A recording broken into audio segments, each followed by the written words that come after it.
guys, Ash here coming at you today, Raid Shadow Legends. Welcome to the video, guys. Glad to have you all here, sending some love, some positive vibes your way. Ooh, it is cold right now in my studio. It's super, super cold. My heat is down. It's like 43 degrees right now, 45 degrees, excuse me. And I am a freak. I'm a weirdo. What the hell am I doing here? I don't belong here. Okay, sorry, guys. She's running out.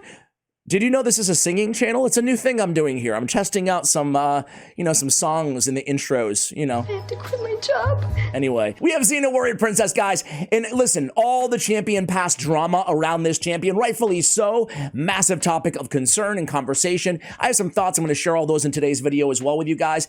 But I actually think that the collab of Xena is actually, set aside the champion pass, I think it's great for Raid Shadow Legends, right? I was never a Xena Warrior Princess fan growing up. I wasn't a hater or anything like that. I just never got into it. Maybe I was too busy binging other nerdy shows like Star Trek The Next Generation or Star Trek Voyager or something during that time period. I'm not sure. But of course, I know who she is. I'm seeing clips and whatever, right? I'm not that out of the loop. Either way, though, I do think it hits this demo beautifully, right? And clearly a lot of you guys are fans because you've let me know in the comments below. Xena, yo, what up, girl? What up? Want to play hide and seek? Either way, I think they nailed it with the aesthetic on this champion.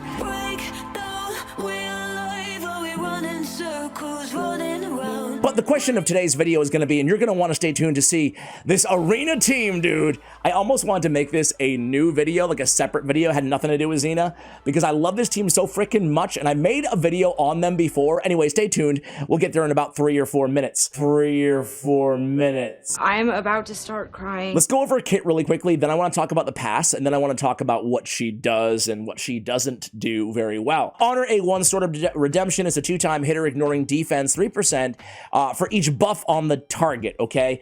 We'll also ignore shield buffs if the target's under 2 or more buffs or debuffs. On the A2, Chakram Cyclone is an AoE 3-turn cooldown. Ignore 5% of each target's defense for each buff on the target.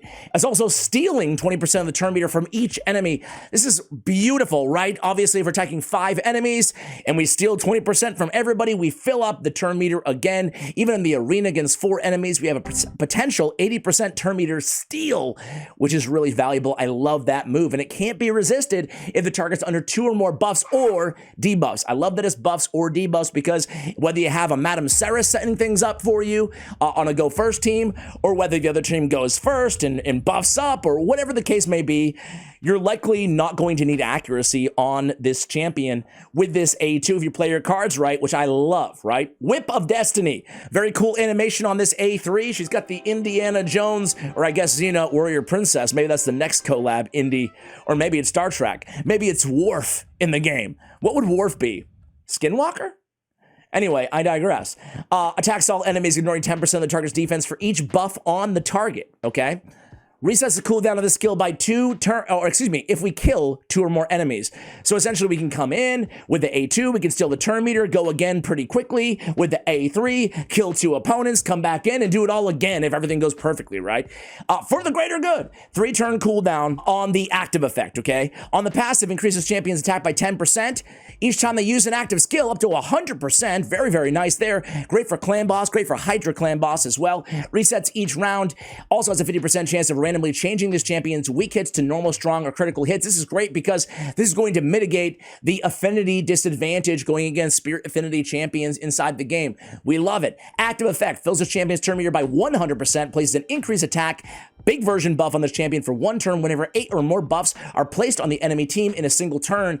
I like this as well. I really like this move, right? So if the other team goes first and they get really buff happy, maybe a Siffi's on the other team, maybe a Duchess, maybe both, she's just gonna go, boom, I'm next in line. She's gonna cut everybody, 100% turn meter and the increased attack.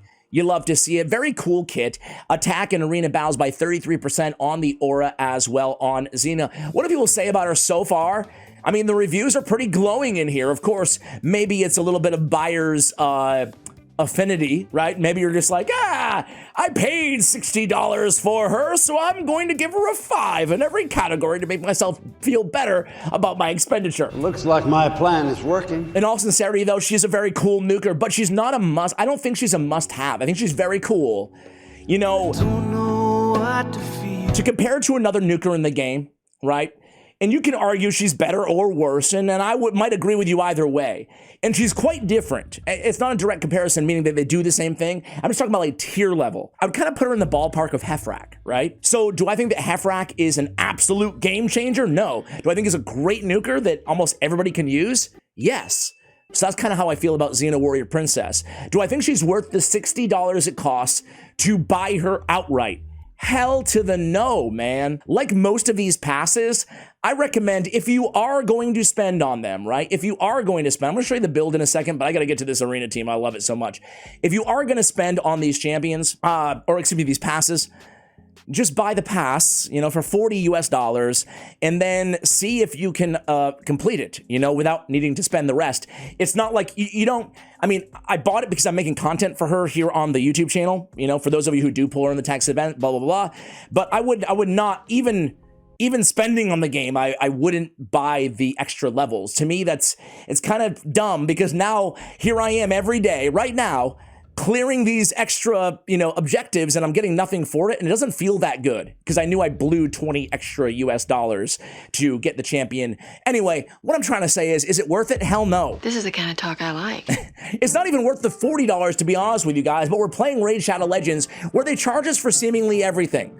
That's a lie, because they gave us Sun Wukong for free, who I'm using right in this battle. And I am also immortal. They give you a lot of good free champions. That's the truth of the matter. But hey, if you pull her doing it during a 10x, a lot of you guys saying, Ash, I'm near my mercy. I'm going to go for her in the 10x. I don't think I'll get her because 10x's are also a scam because the champion pool is so damn watered down right now. But if you do get her, this video is for you guys, okay? So what can she do? I put her on my favorite arena team of all time. So you're getting 2 videos in one right now, guys, because man, I wanted to make another video on this team, dude. It is the funnest freaking team known to man, bro. It is Heffrak and Stoneskin, right? It's Sun Wukong, it's Nogdar the Headhunter, and it's Xena. Everybody died. It was the kamikaze at the very end there. Did you see that, guys? That was wild. That was Gaius as well. His bomb's responsible. So I want to pay attention to Xena here. I want to go ahead and show you the presets as well. And I also want to show you multipliers and all that stuff, masteries, all the good stuff. So we're going to come in here with, you can see I have her in Stone Skin. I have her in a 6-piece Stone Skin. She's ignoring quite a bit of defense anyway, and I found out that she can hit pretty dang hard. She's not like a Jirigid the Breaker in terms of her nukage of potential, but she can smack pretty dang hard, which is nice, you know? Let's do this. Let's do this. Look at this team, by the way. Nogdar's dead. Nogdar denied by it doesn't, Lydia can't stop this team, man. Are you kidding me? Lydia can only deny 1 revival. I've got 2 instant self-revivers and then 2 stone skins on this team. It's pretty nasty. I feel like I can just auto into any team with this squad and just beat them automatically. Granted, not in like top platinum, but it's pretty wild, I gotta say. Anyway, I have the auto going in on the A2. I noticed that sometimes Xena goes in with the A3 as well. I like her going in with the A2 to steal that turn meter and then come back around with the A3 instead. But look at this team, they just keep coming back to life. It's really insane. Those are my relatives. There she goes with the A2, and you can see the turn meter. Not a lot of stealing there, honestly. Not a lot of stealing. They were under a couple buffs, but hey, this is going to be GG's again. I mean, do you see how wild this team is? Sorry, we're not even focusing too much on Xena right now, and we should be. My life in the limelight. I just wanted to brag a little bit about, not even brag, it's not like it's a genius effort to put this team together. It's just a bunch of self-revivers synergizing with Heffrak as well on his passive, and Xena is just kind of the sugar, or the cherry, I should say, on top. So let me show you how I set up this team really quickly here. It should be pretty intuitive, but we have Sun Wukong. I actually want him to come in most often with the A3. Usually he'll open up with Staff of Wonder. Heffrak, nothing. Nogdar, nothing. And Xena coming in with the Chakram Cyclone as the opener there. But let's just keep going down the line with this squad. Now let's pay attention to the damage here on Xena as well. I haven't really been blabbing about the team so much that I haven't really been focusing too much on that. 25 to 30k on Nogdar. We had around, like, I don't know, 18 to 45k on the A2 of Xena there. It's hard to kind of apples and oranges a little bit there, but let's go ahead and just keep going down the line. I just want to keep tackling these more challenging teams as we progress here in the arena and see what she can do. Where else are we using this champion, though?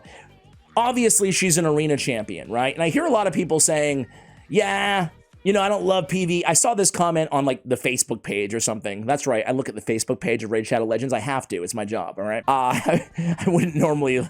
Do you guys use Facebook? No offense if you do. No offense. No offense. I gave it up a long time ago, Facebook, and I used to be, I wouldn't say like an addict or anything like that, but I used to spend like a decent amount of time on Facebook. Then about maybe like 5 to 10 years ago in that time frame, I just totally stopped using it other than looking at Raid Shadow Legends and other video games that I cover. And I have to say, it's kind of like it was the best thing I did in a while. Like, it just made me a lot less, it made me, we might lose this one, guys. I don't know. Maybe you should focus a little bit more on this life. It made me a lot less anxious, I guess, you know, just finding a lot of people that I ranting and raving and upset and that I agree with or disagree with and mad at each other all the time and blah, blah, blah, blah, blah, blah, blah, blah, blah. Anyway, I think we're going to lose our first battle here, guys. Xena, she had a little hesitation move, a little juke, a little Euro step on her way to UDK, but it looks like we are going to lose our first battle. What is this team here? Dude, it's a little pet peeve that I have, but I hate the 4 defensive champions on in the arena. But hey, a loss is a loss. We'll take the L. We'll take the L. Let's move on though to a team that's not, well, that team, right? Let's go to this squad over here instead, right? Where else are we using Xena Warrior Princess in the game, guys? I think the best area to use her outside of arena is going to be Dark Fae, right? I think she's going to be a beast. Now, I can't show you because there's no Dark Fae going on. That was some decent damage. You can see her damage is not out of this world. I'll show you the build in just a moment here. Her kit is really awesome, but I wouldn't say she's like a super elite damage dealer, really. You know, like, good, but it's all predicated on ignoring that defense, right? So we need those 2 or more buffs, or we need as many buffs and or debuffs as possible there. But it's really good damage though, right? It's good. It's just, I wouldn't say it's like Taurus damage or like, you know, that absolute next level monster. But back to, uh-oh, she's gonna finish this off on her own? Oh, she isn't. How did she die there? Wait, did I miss something? Was she bombed? She must have been bombed. I want revenge against this team. Dark Fae, guys. Think about it this way. She goes in and she helps with the control with the turn meter steal, of course. But she can also go in and kill our own mirror copies, right? Let's see. I'm going to take it off auto because I want to make sure I win this one. Let's slow it down for a second. Steals turn meter if they're under 2 or more buffs. So this is going to be able to be resisted on the A2 right now. So I think instead, for each buff, there's no buffs on, I mean, there is one buff there, but it's not going to matter. Let's just test out her A1. So 12, 16k, granted no debuffs, but it's not too crazy. Cardinal, go ahead and revive everybody, and let's take this damage. Here comes the bombs. Sun Wukong is going to revive himself. Okay, we're good, we're good, we're good. What happened last time? I don't even notice, but I didn't notice, excuse me, but anyway, her A1's not that crazy. Let's take a look, though. Again, you're noticing something here by looking at it, right? This is a shout out to hellhades.com. This is the website that we're on right now. You can see all your champions and multipliers and all their ratings and mastery recommendations and all that stuff, right? Anyway, back to Dark Fae real quick, right? I've been trying to make this point for 10 minutes. This is why I'm awful, awful, awful YouTuber. That and the stupid singing in the beginning of videos. I think you're being a little hard on yourself. You turn meter steal, great for Dark Fae, right? Also great for your mirrored copies. You can ignore defense. I mean, set her up with a debuff or whatever. You're going to be able to smack everybody, right? So I feel like she definitely got some potential there. I also feel like Hydra, she's going to be like serviceable. I'll run like maybe 50 rounds of a Hydra at the end of this video just to do a quick damage check. I just don't think she's going to be elite in a Hydra, but I do think serviceable. Anyway, let's try her on a go first team in the arena after this really quickly to see how she does with a debuffer in front of her, right? A 1.8 on the A1 is a 2-time hitter. A 4 on the A2. Again, very mediocre multiplier.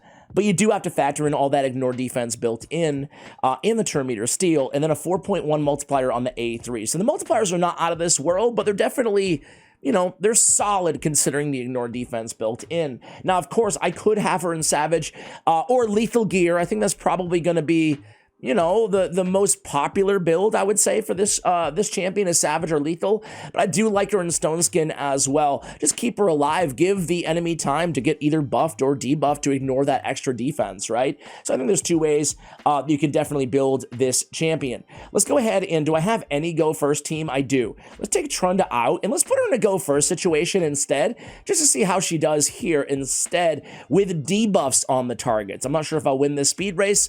We'll find out in just a moment. And we do. All right. So we don't have her speed tune, but we do have a Kymar going ahead of her. So here comes the debuffs. Now we can actually, oh gosh, let's just A1 here. Now we can actually try out her A2. So A2, ignore 5% of the target's defense for each buff on the target. That's not going to matter. And again, for each buff on the target on the A3, so we might as well go with the A2. We can steal turn meter. They're all under 2 or more debuffs, right? So let's steal. We should have 80%.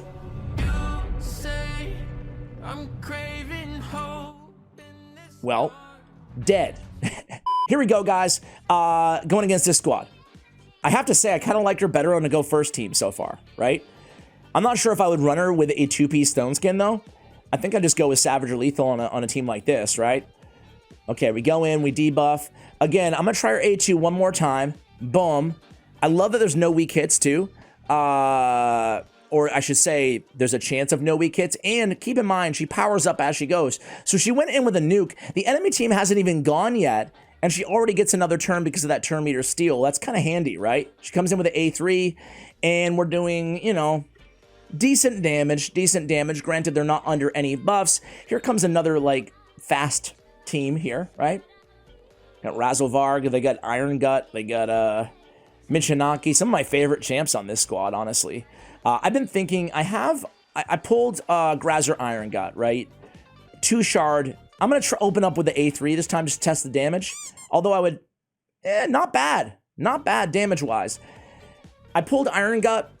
I'm using him in a Relentless build right now. I'm probably going to do a guide on him on the Champion Guide channel. I just want to go for another, like, super tanky team. Does Tanky go first? They get Helicast? Sure, why not? But I'm thinking about building Iron Gut for the arena, maybe, instead. Not that I can't use him, obviously, in Hydra. He's a monster in Hydra, but I need another increased defense champion that's, like, super optimized for PvP on my account. Let's go A2 again. A2 seems to, even though the multiplier is a 4 versus a 4.1, I feel like it hits a little bit higher anecdotally so far. Anyway, you guys see what she does in the arena. Definitely a very competent nuker. Would you believe in live arena, guys? I went against somebody who had a +3 Xena? How is that even possible? How is a +3 Xena possible? Have we already had a 10-time event? When is the first 10x event? I guess we must have already had it. How else could he have a +3 Xena? That's wild. That's wild to me.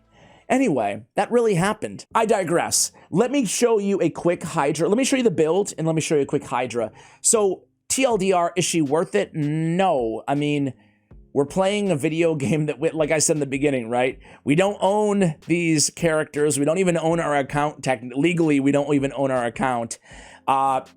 You know, we're paying for pixels on a screen. You know, I hate to say it because it's like, yeah, dude, you're whatever. But it's still the truth, you know? So is she worth it? No, you can definitely get by without Xena Warrior Princess. She's not Taurus. She's not, you know, she's not one of these. She's not Jirigid. She's not Leo. She's not even Canderfon, I don't think, you know, honestly. And that's not a shot at Canderfon. I'm like, not even Canderfon. She's no Rotos. She's not an elite S-tier nuker, in my opinion. It's been early on, too. But she's definitely a notch down below that. Maybe like an A-, something around that. Like, I think she's good. But she's not, I don't think she's a must-have. Like, dude, you really need to drop everything and pay for this champion, you know? Here's what we have on her for masteries. We went down the offense, down the defense. We ended up with Retribution and with Deterrence. It's nice to have the A1. It didn't smack that hard, honestly, but it does have that ignore defense potential, so I love the counterattacks. I decided to totally neglect accuracy, even though it can come in handy for the A2, because it's not always guaranteed. It's going to be irresistible, that turn meter reduction. On the offensive side of things, I didn't need the crit rate, so I went with an attack instead. Obviously, go with what's right for you. I did come down, picked up all my favorite arena masteries. Now, I see kind of a debate amongst like high-end min-maxers in the game. Should you go with Heart of Glory, increase your damage by 5% when attacking with full HP for the arena? Or should you go with Shield Breaker, increase damage inflicted to targets under shield buffs by 25%? I personally go Shield Breaker, although a lot of endgame players go with Heart of Glory, so it depends on what you prefer. I prefer Shield Breaker because I feel like everybody is running a bolster set nowadays, and I'd rather have that.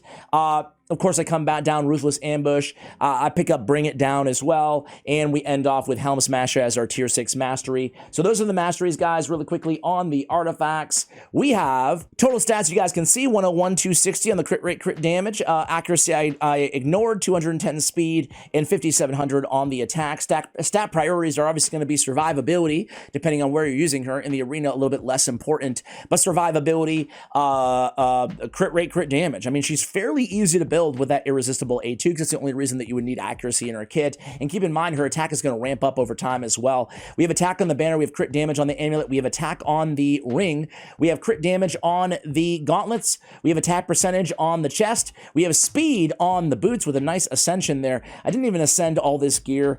Let me just see if we get lucky here on the chest. Nope, we didn't get lucky, but we'll take the defense, right? We'll take it. Anything else? Nothing too exciting here. So that's the build, guys. Blessings on Xena Warrior Princess. I mean, all the nuker blessings, essentially, right? If you're using her in, a Hydra situation or a really strong PVE environment, Doom Tower Waves or something like that, you could go Brimstone. Obviously, it would help you out against Dark Fae as well. But I think the more popular options will be Soul Reap. Of course, you get extra attack, crit damage, speed off of Soul Reap as well. I love Soul Reap personally. It doesn't require accuracy or anything like that.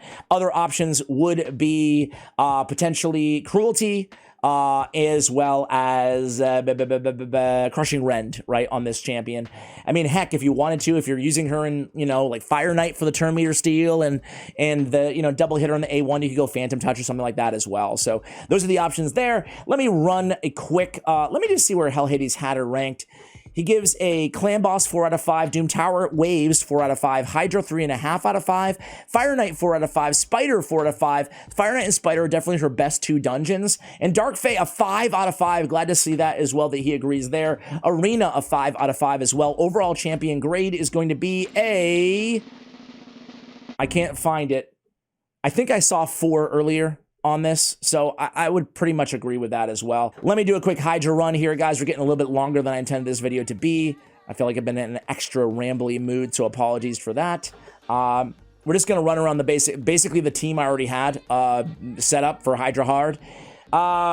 Let's see how she does, guys. I'm gonna run it for about maybe 50 turns. Now, I would definitely not have her. If you get Xena somehow, and you don't care about Arena that much. And I only say because I found quite a few of those comments on Facebook, back to my point I was making 15 minutes ago, right?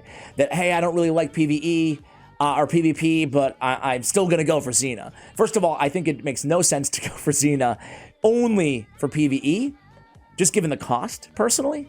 But hey, if you happen to pull her during 10x, I'd probably build her in Relentless for Hydra Clan Boss, right? Relentless for Hydra Clan Boss, or just go Savage and Lethal and just use her everywhere, like Dark Fae, etc. But keep in mind, Fire Knight, Spider, Hydra Clan Boss, regular Clan Boss, Dark Fae, you could use her in other areas as well. Doom Tower Nuker.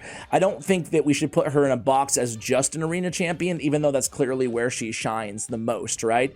So already I'm seeing that quite a few buffs on the other Hydra heads. I'm not happy about that. I'm also not very thrilled with our damage, considering this is hard, and considering we have about 15 Void Legendaries on the team. We should be doing a little bit better. Either way, though, we're not going to keep this result. I'm going to run it for about 50 turns, come back to you guys, and we'll do a quick damage check, just comparing her to other DPS on the team, and we'll go from there. Be right back. All right, guys, 84 million damage in 72 turns. She just got eaten, but not totally devoured. So let's go ahead and end the battle and see where things stand with Xena Warrior Princess. So she puts out a pretty dang respectable 13 million damage. Not too bad. We do have Krisk built in crit damage as well, like min-maxing his damage output. Let's see, we have Mithrala putting down the Hex. She put out 8 million as well. So definitely a very respectable Hydra clan boss damage dealer. I'm sure her damage would be even a little bit better with that Savage or Lethal Gear instead of Stone Skin. But all in all, I would say that Xena is a very capable champion, a very good champion, but definitely not a must-have champion. Shit, by the way, how many times are you going to say that? If you're on the fence, or if you can't afford, or if you're not a spender, this would not be the reason, personally, that I would advocate players come out of their free-to-play zone if you're on the fence or if you're even flirting with the idea. To me, it's, you know, she's nice, but she's not a must-have. You guys let me know what you think of this champion Xena Warrior Princess inside the game. I'd love to hear from you guys in the comments below. Much love, and as always, take care, guys.